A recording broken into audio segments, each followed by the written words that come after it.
मधु जो दिल कहे कि इस खूबसूरत फैमिली को मेरा प्यार भरा नमस्कार आदाब।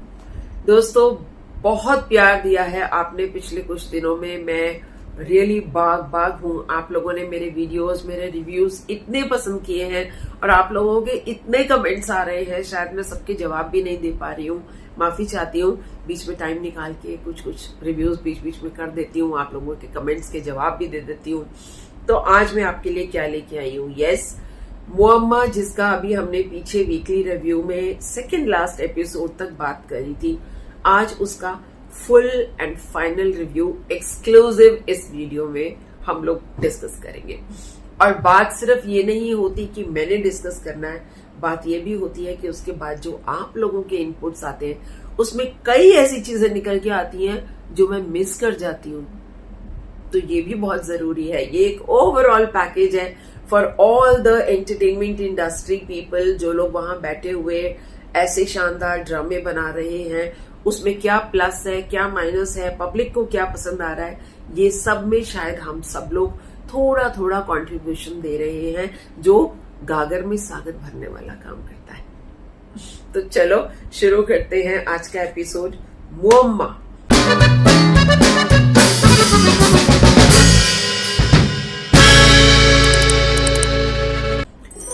इश्क डायरीज इंडिया में और हम टीवी ओरिजिनल, जो पाकिस्तान का चैनल है, जो इंडिया में बैंड है, उस पे हम नहीं देख सकते, इश्क डायरीज पे देख सकते हैं। 35 एपिसोड्स का ये ड्रामा, जिसके थंबनेल पे सबा कामर नजर आ रही थी। अभी हमने रीसेंट पास्ट में इनके दो ड्रामास, एक पमाल और एक केस नंबर 9, ये दोनों डिस्कस भी किए हमने अपने इसी फोरम पर, और बहुत शौक से देखा भी। दोनों बहुत ही कमाल के ड्रामे थे। थंबनेल दिख रहा था मुअम्मा में सबा कामर है, तो देखना तो बनता ही था। स्टोरी कुछ इस तरह से थी कि एक ऐसी राजदार लेडी है जो बहुत खूबसूरत भी है, थोड़ी मिडिल एजेड है, अपना एक पर्टिकुलर यूनिट घर का टेनेंट्स को देती है। किनको देती है? वो किराए पे यंग कपल्स को। आसपास के लोग और इवन उसके जो अपने नौकर हैं, वो काफी बातें भी बनाते हैं कि इसका पति कहाँ है, अकेली क्यों रहती है, क्या तलाक ले लिया है या कहीं और रहता है पति। ये सारे राज थे। और साथ साथ में एक ये भी राज था कि ये जब अपने तरफ बैठी है, एक सीक्रेट सा कमरा है जिसमें वो उतर के जाती है सीढ़ियां, और वहां बैठ के वो दूसरी तरफ जो उसके किराएदार क्या बातें कर रहे हैं मियां बीवी आपस में, उनकी बातें सुन भी रही है और उसके हिसाब से कुछ एक्शंस भी ले रही है। और एक्शंस तो ले ही रही है, साथ में वो ल्योर कर रही है अपने टेनेंट को। लड़की से दोस्ती करती है और लड़के को पटाती है। पता नहीं उसके खाने में कुछ पाउडर सा मिलाती है। मुझे बताना है ऐसा कौन सा पाउडर होता है भाई, जो मिलाते ही आदमी नशेड़ी सा होके और सीधा आ जाता है उठ के इसके पास अपने इश्क का इजहार करने। तो ऐसे कुछ सीन्स दिखाए हैं कि बेहोशी की हालत में टेनेंट आता है और फिर इतना उसको ल्योर करती है अच्छे खाने से, अच्छे पहनावे से, अच्छी बातों से, कि वो बिल्कुल फिदा हो जाता है। अब फिदा होने के बाद जब उसकी औरत को ये पता चल रहा है, तब ये उससे अपना पल्ला झाड़ती है, किसी को जेल भिजवा देती है, किसी को उठा के बाहर घर से फेंकवा देती है, और मियां बीवी में हो जाता है तलाक। मतलब टेनेंट और उसकी बीवी में हो जाता है तलाक। ये सिलसिला कंटिन्यूअस चल रहा था और साथ ही साथ चल रहा था एक और स्टोरी, जहां आरा, सबा कामर इन द रोल ऑफ जहां आरा, इसकी पर्सनल लाइफ के कुछ किस्से दिखाए जा रहे हैं, जहां वो अपने पति से मिलने के लिए जेल में जा रही है, जिसको एक खून के लिए जेल में बंद किया गया है। और दूसरी तरफ वो अपनी माँ और पिताजी से, पेरेंट्स से मिलने की कोशिश करती है या उसके ब्रदर के पास जाने की कोशिश करती है, तो वो उसको एंटरटेन नहीं कर रहे। माँ दबी जबान में एंटरटेन कर रही है, लेकिन खुल के वो भी उससे बात नहीं कर सकती, क्योंकि उसका भाई उसके अगेंस्ट है, उसके फादर उसके अगेंस्ट है। स्टोरी कुछ इस तरीके से चल रही है। धीरे धीरे सीक्रेट्स की परतें खुलने लगती हैं कि उसकी जिंदगी में क्या हुआ। एक पति था और वो लड़का बेसिकली उसका प्यार था, पहला प्यार कह सकते हैं। उसी से उसकी शादी भी होने वाली थी, उसका कजन ही था। एंड शादी हो भी गई, लेकिन ये जिस आदमी से इसकी एक्चुअली जिसके निकाह में ये अब थी, इसने आके वो तलाक करवा दिया, क्योंकि उसका दिल आ गया था जहां आरा पे, और जबरदस्ती इससे शादी करके अपने घर में ले आता है, गुंडागर्दी करके। नाउ जहां आरा क्योंकि शाहजहां से प्यार करती थी, वो अपने इस पति को एक्सेप्ट नहीं कर पा रही थी, जिस वजह से इन दोनों मियां बीवी के बीच में टेंशन्स बढ़ रहे थे। और टेंशन्स इतने बढ़ गए कि आदमी ने उसको टॉर्चर करना शुरू कर दिया। ये बात गौरतलब है कि इनिशियली उसने टॉर्चर करना शुरू नहीं किया था। ही just wanted Jahan Ara to accept him as her husband, जो उसने नहीं किया, क्योंकि जबरदस्ती शादी की थी उसने गुंडागर्दी करके। तो ये सारे जो उसके एक्सपीरियंसेस थे कि उसका जो पहला प्यार था उसने उसको तलाक दिया, और ये दूसरा बदमाश पति जिसने न सिर्फ इसको तंग किया बल्कि इसको इतनी बुरी तरीके से हर्ट किया कि इसका अबॉर्शन भी हो गया, and she had no babies after that. तो ये सारे ग्रजेस मन में लेकर वो चल रही थी, और निकाल किस पे रही थी? इस दुनिया के हर मर्द पे निकाल रही थी। और उन हर मर्दों में इसके हिस्से में कौन से मर्द आ रहे थे? यही मर्द आ रहे थे जो उसके टेनेंट बन के आते थे, और जिनको वो टेस्ट करती थी कि मैं टेस्ट करूंगी कि ये अपनी बीवी की तरफ लॉयल है या नहीं है। चलो, पहला टेनेंट फेल हो गया, दूसरा टेनेंट फेल हो गया, लेकिन तीसरा टेनेंट जो इसका आया वो अपनी वाइफ की तरफ टोटली डिवोटेड था। लेकिन अब किस्सा कुछ और हो गया। तीसरे टेनेंट का नाम भी शाहजहां था, जो उसके पहले प्यार का नाम था। तो ये लड़की जहां आरा फिसल गई उसके ऊपर। अब वो पहले शाहजहां को छोड़ के दूसरे शाहजहां को उसने अपना प्यार बना लिया। अब ये कौन सा प्यार होता है, चलो उस पे हम बाद में आते हैं, थोड़ी देर के बाद। तो स्टोरी कुछ ऐसी चली कि तीसरा जो टेनेंट है वो लपेटे में नहीं आया, और इस बीच में जो इसका पति था जेल में, उसने अपने आप को अपने चच्चा की मदद से मैनिपुलेट करके वहां से छुड़वा लिया। लास्ट में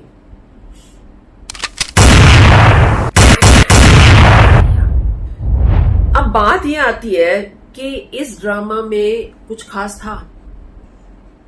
ऐसा क्या था जो देखने के लायक था? क्या हम लोगों को ये ड्रामा इतना अट्रैक्ट कर रहा था कि हम वेट कर रहे थे कि हफ्ते के इसके एपिसोड्स कम आएंगे? तो चलो अब इसी के ऊपर बात करते हैं। पूरा कैरेक्टर एनालिसिस करते हैं कि इस ड्रामे के एक तो कैरेक्टर्स उन्होंने हमको कितना इम्प्रेस किया, स्टोरी ने कितना इम्प्रेस किया, ये सब बातें करते हैं। शुरुआत जब इस ड्रामे की हुई और उसमें ये सब चल रहा था सीक्रेटिव, पहला तो सबसे बड़ा सीक्रेट ये था कि ये अपने घर में बैठ के उनको देख कैसे पा रही है।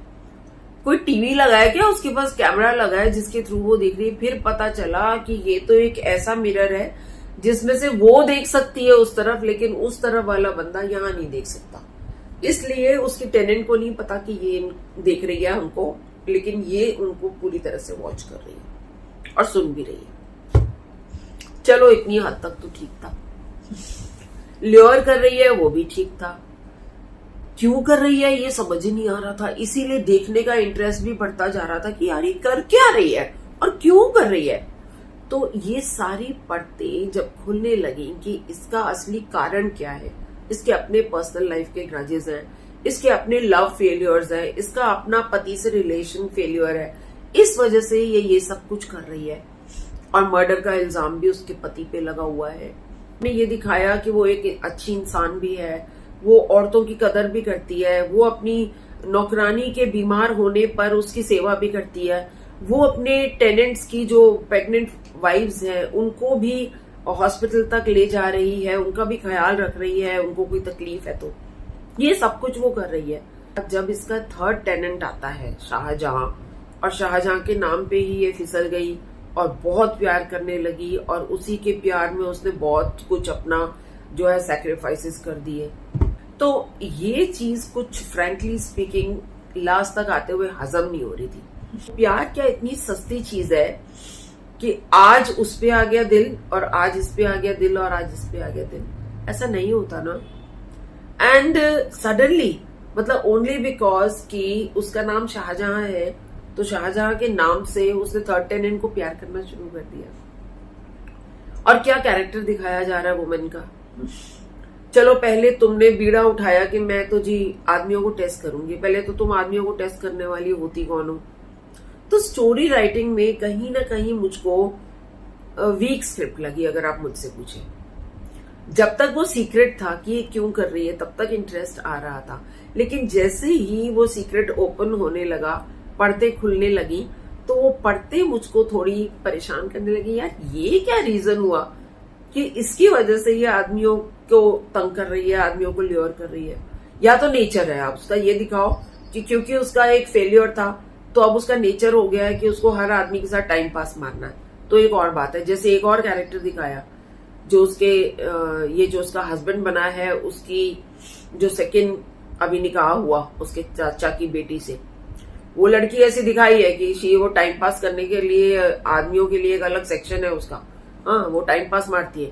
तो या तो भाई ये भी टाइम पास मार रही है तो उतना कैरेक्टर उसको कैरेक्टरलेस दिखा दो, लेकिन आप उसको हाई कैरेक्टर की भी दिखा रहे हैं और उसके साथ साथ इतना लो कैरेक्टर दिखा रहे हैं कि वो फिसल गई। आई फील कि हाँ, आपको इसको या तो कैरेक्टरलेस वैसा ही दिखाना चाहिए था कि ल्योर कर रही है और छोड़ रही है, ल्योर कर रही है और छोड़ रही है। अभी खराब हो गई। याद है वो हमने बागी देखी थी ड्रामा, इसी का सबा कामर का एक ड्रामा आया था बागी, उसका मैंने रिव्यू भी दिया हुआ है। उसमें एक सीधी सादी घर की लड़की थी, शादी हो गई थी उसकी, लेकिन उसको मॉडलिंग करने का बड़ा शौक था, भाग के आ जाती है शहर में और फिर उसको मैनिपुलेट करते हैं किस तरीके से, उसको एक कॉल गर्ल काइंड ऑफ बना देते हैं और फिर वो वैसी ही हो जाती है। ठीक है, मैं बदनाम हूं तो हूं, वही काम कर रही है। तो या तो आप उसको उस तरीके से दिखाते। अभी भाई जो डिसऑनेस्ट है वो भी मरा और जो ऑनेस्ट है वो भी बेचारा मर गया। वो नहीं चाहता भाई वो और लॉयल है अपनी बीवी की तरफ, तो रहने देना उसको लॉयल उसकी तरफ, क्यों उसके पीछे पड़ रही हो।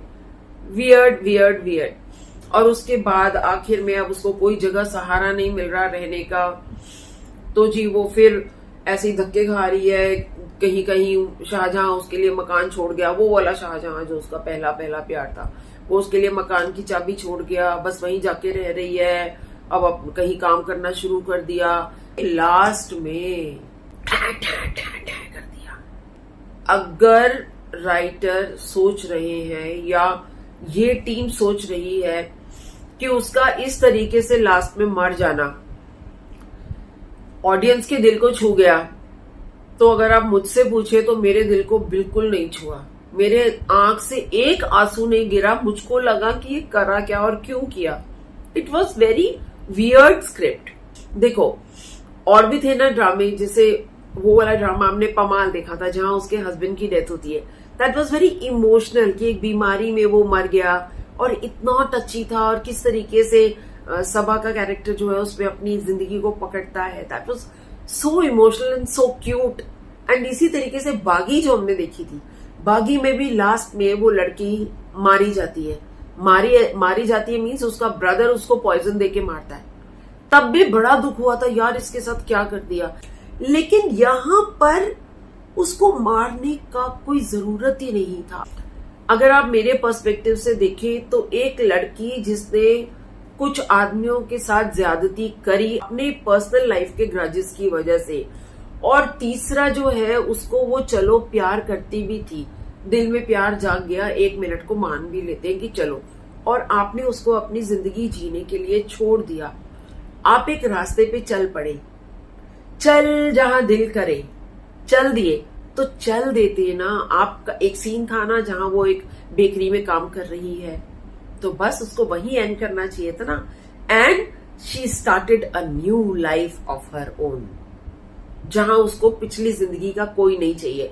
ये बीच में एक डायलॉग आया भी था जब वो घर से निकलती है, जब सब कुछ छोड़ छाड़ के निकल रही है, गाड़ी में है, तो वो यही बोल भी रही है कि अब मैं अपनी नई जिंदगी शुरू करूंगी। तो उसको आखिर में एंड करने का, मारने का और उसकी माँ को जाके उसकी कवर पे रोने का कोई सीन दिखाने में कोई इमोशंस हमारे टच नहीं हुए पब्लिक के।